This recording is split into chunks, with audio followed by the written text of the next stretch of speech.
அதிகமாக முடி கொட்டுதா? நீங்கள் நினைக்காத சில விஷயங்களும் உங்களோட முடி உதிர்வுக்கு காரணமாக இருக்கும். தலையணை உரையை நீண்ட நாட்கள் தொடர்ச்சியாக கழுவாமல் பயன்படுத்தினீங்க அப்படின்னா உங்களுக்கு முடி உதிர்வு ஏற்படும். உங்களோட ஸ்கல்ப்பில் இருக்க செதில்கள், அப்புறம் நீங்கள் தலைக்கு வைக்கிற எண்ணெய், இது எல்லாமே தலையணை உரையில் படும்.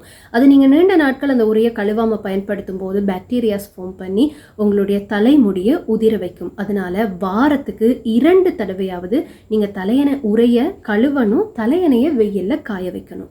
சிலர் சொல்லுவாங்க, இந்த ஷாம்பு பாவிச்சாலே எனக்கு முடி கொட்டுது அப்படின்னு. உங்களோட முடியோட தன்மை என்ன அப்படின்றத ஃபர்ஸ்ட்டாக செக் பண்ணுங்கள். அதுக்கப்புறமா நீங்கள் ஷாம்புவை தெரிவு செய்யுங்க. நீங்கள் மாற்றி ஷாம்புவை தெரிவு செஞ்சீங்க அப்படின்னா அது உங்களுக்கு முடி உதிர்வை ஏற்படுத்தும். அப்புறம் எப்போவுமே ஷாம்பு எடுத்து டிரெக்டாக உங்களோட ஸ்கல்ப்புக்கு அப்ளை பண்ணாதீங்க. அது உங்களோட ஸ்கல்ப்புக்கு ஹார்டாக இருக்கும். அதனால் உங்களோட தலையில் அது வறட்சியை ஏற்படுத்தி முடி உதிர்வை ஏற்படுத்தும். அதனால் கொஞ்சம் ஷாம்பு எடுத்துக்கோங்க, அதை உங்களோட உள்ளங்கையில் போட்டு அதோட கொஞ்சம் தண்ணீர் மிக்ஸ் பண்ணி உங்களோட தலைக்கு அப்ளை பண்ணுங்க. அப்புறம் நீங்கள் தலைக்கு எண்ணெய் வைக்கல அப்படின்னா நீங்கள் குளிக்கும் போது ஒரு தடவைக்கு மேலே ஷாம்புவை பயன்படுத்தாதீங்க. அதுவும் நான் முதல்ல சொன்ன மாதிரி தலைக்கு வறட்சியை கொடுத்து உங்களுடைய முடி உதிர்வை அதிகரிக்கும்.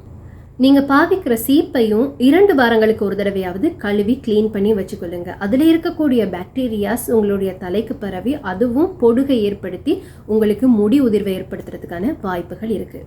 இதெல்லாம் செய்து உங்களுக்கு முடி அதிகமாக கொட்டுது அப்படின்னா உங்களோட விட்டமின்ஸ் ரொம்ப லோ லெவலில் இருக்கும். அப்படி இல்லைன்னா ஒரு தடவை தைராய்டு செக் பண்ணிக்கொள்ளுங்க.